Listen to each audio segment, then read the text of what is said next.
साध्य साधन आदि का विचार तथा श्रवण कीर्तन और मनन, इन तीन साधनों की श्रेष्ठता का प्रतिपादन यह मैं आज शिव पुराण में आप लोगों को इसके बारे में बताऊंगा। व्यास जी कहते हैं, सूर्य जी का यह वचन सुनकर वे सब महर्षि बोले, अब आप हमें वेदानुसार सर्वस्वरूप अद्भुत शिव पुराण की कथा सुनाइए। सूर्य जी ने कहा, आप सब महर्षिगण रोग शोक से रहित कल्याणमय भगवान शिव का स्मरण करके पुराण परवर शिव पुराण की, जो वेद के सार तत्व से प्रकट हुआ है, कथा सुनिए। शिव पुराण में भक्ति, ज्ञान और वैराग्य, इन तीनों का प्रीतिपूर्वक गान किया गया है और वेदांत वेद सदत्व का विशेष रूप से वर्णन है। इस वर्तमान कल्प में जब सृष्टि कर्म आरंभ हुआ था, उन दिनों 6 कुलों के महर्षि परस्पर वाद विवाद करते हुए कहने लगे, अमुक वस्तु सबसे उत्कृष्ट है और अमुक नहीं है। उनके इस विवाद ने अत्यंत महान रूप धारण कर लिया। तब वे सब के सब अपनी शंका के समाधान के लिए सृष्टिकर्ता अविनाशी ब्रह्मा जी के पास गए और हाथ जोड़कर विनय भारी वाणी में बोले, प्रभु आप संपूर्ण जगत को धारण पोषण करने वाले तथा समस्त कारणों के भी कारण हैं।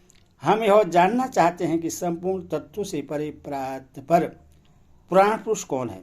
ब्रह्मा जी ने कहा, जहाँ से मन सहित वाणी उन्हें न पाकर लौट आती है तथा जिनसे ब्रह्मा विष्णु रुद्र और इंद्र आदि से युक्त यह संपूर्ण जगत समस्त भूतों एवं इंद्रियों के साथ पहले प्रकट हुआ है, वे ही ये देव महादेव सर्वज्ञ एवं संपूर्ण जगत के स्वामी हैं। ये ही सबसे उत्कृष्ट हैं। भक्ति से ही इनका साक्षात्कार होता है, दूसरे किसी उपाय से कहीं इनका दर्शन नहीं होता। रुद्र हरि हर तथा अन्य देवेश्वर सदा उत्तम भक्ति भाव से उनका दर्शन करना चाहते हैं। भगवान शिव में भक्ति होने से मनुष्य संसार बंधन से मुक्त हो जाता है। देवता के कृपा प्रसाद से उनमें भक्ति होती है और भक्ति से देवता का कृपा प्रसाद प्राप्त होता है। ठीक उसी तरह जैसे ही यहाँ अंकुर से बीज और बीज से अंकुर पैदा होता है, इसलिए तुम सब महर्षि भगवान शंकर का कृपा प्रसाद प्राप्त करने के लिए भूतल पर जाकर वहाँ सहस्त्र वर्षों तक चालू रहने वाले एक विशाल यज्ञ का आयोजन करो। इन यज्ञपति भगवान शिव की ही कृपा से वेदोक्त विद्या के सारभूत साध्य साधन का ज्ञान होता है। शिवपद की प्राप्ति ही साध्य है, उनकी सेवा ही साधन है तथा उनके प्रसाद से जो नित्य नैमित्त आदि फलों की ओर से निष्कर्ष होता है, वही साधक है। वेदोक्त कर्म का अनुष्ठान करके उसके महान फल को भगवान शिव के चरणों में समर्पित कर देना ही परमेश्वर पद की प्राप्ति है। वही सालोक्य आदि के कर्म से प्राप्त होने वाली मुक्ति है। उन पुरुषों की भक्ति से के अनुसार उन सबको उत्कृष्ट फल की प्राप्ति होती है। उस भक्ति के साधन अनेक प्रकार के हैं, जिनका साक्षात महेश्वर ने ही प्रतिपादन किया है। उनमें से सारभूत साधन को संक्षिप्त करके मैं बता रहा हूँ। कान से भगवान के नाम गुण और लीलाओं का श्रवण, वाणी द्वारा उनका कीर्तन और मन के द्वारा उनका मनन, इन तीनों को महान साधन कहा गया है। तात्पर्य यह है कि महेश्वर का श्रवण कीर्तन और मनन करना चाहिए। यह श्रुति का वाक्य हम सब के लिए प्राणभूत है। इसी साधन से संपूर्ण मनोरथ की सिद्धि में लगे हुए आप लोग परम साध्य को प्राप्त हो। लोग प्रत्यक्ष वस्तु को आंख से देखकर उसमें प्रवृत्त होते हैं, परंतु जिस वस्तु का कहीं भी प्रत्यक्ष दर्शन नहीं होता, उसे षड्यंत्र द्वारा जानबूझकर मनुष्य उसकी प्राप्ति के लिए चेष्टा करता है। अथवा पहला साधन श्रवण ही है।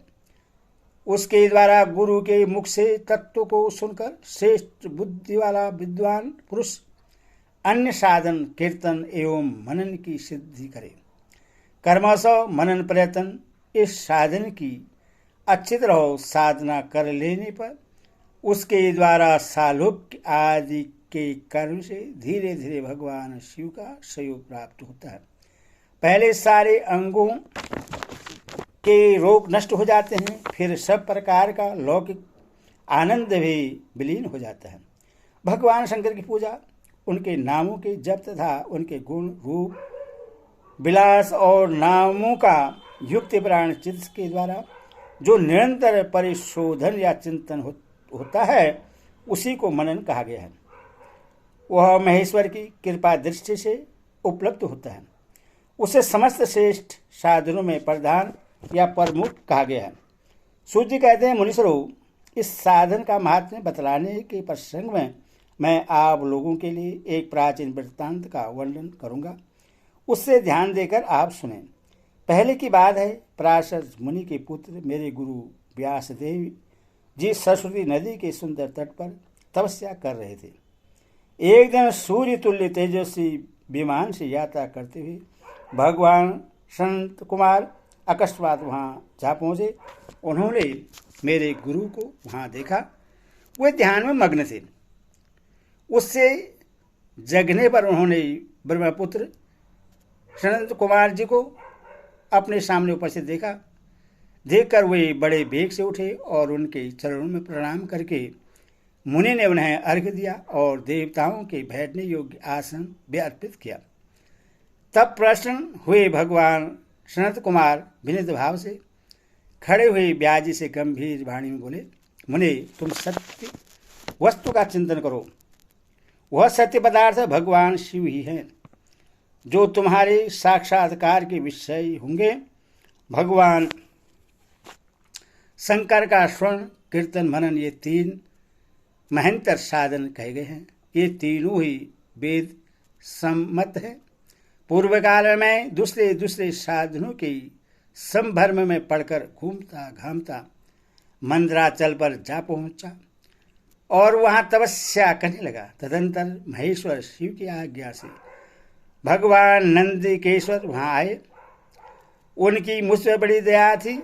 वे सबके साक्षी तथा शिवगण के स्वामी भगवान नंदिकेश्वर मुझे स्नेहपूर्वक मुक्ति का उत्तम साधन बताते हुए बोले, भगवान शंकर का श्रवण कीर्तन और मनन ये तीनों साधन वेद संपत हैं और मुक्ति के साक्षात कारण है। यह बात स्वयं भगवान शिव ने मुझसे कही है। अथो ब्राह्मण, तुम सुनादि तीनों साधनों का ही अनुष्ठान करो। व्यास जी से बारंबार ऐसा कहकर अनुगामियों से ब्रह्मपुत्र सनत कुमार परम सुंदर ब्रह्मधाम को चले गए। इस प्रकार पूर्व काल के इस उत्तम वृत्तांत का मैंने संक्षेप में वर्णन किया है। ऋषि बोले, सूजी, स्वर्णादि तीन साधनों को आपने मुक्ति का उपाय बतलाया है, किंतु जो स्वर्ण आदि तीनों साधनों में असमर्थ हो वह मनुष्य किस उपाय का अवलंबन करके मुक्त हो सकता है? किस साधनभूत कर्म के द्वारा बिना यत्न के ही मोक्ष मिल सकता है? ओम नमः शिवाय।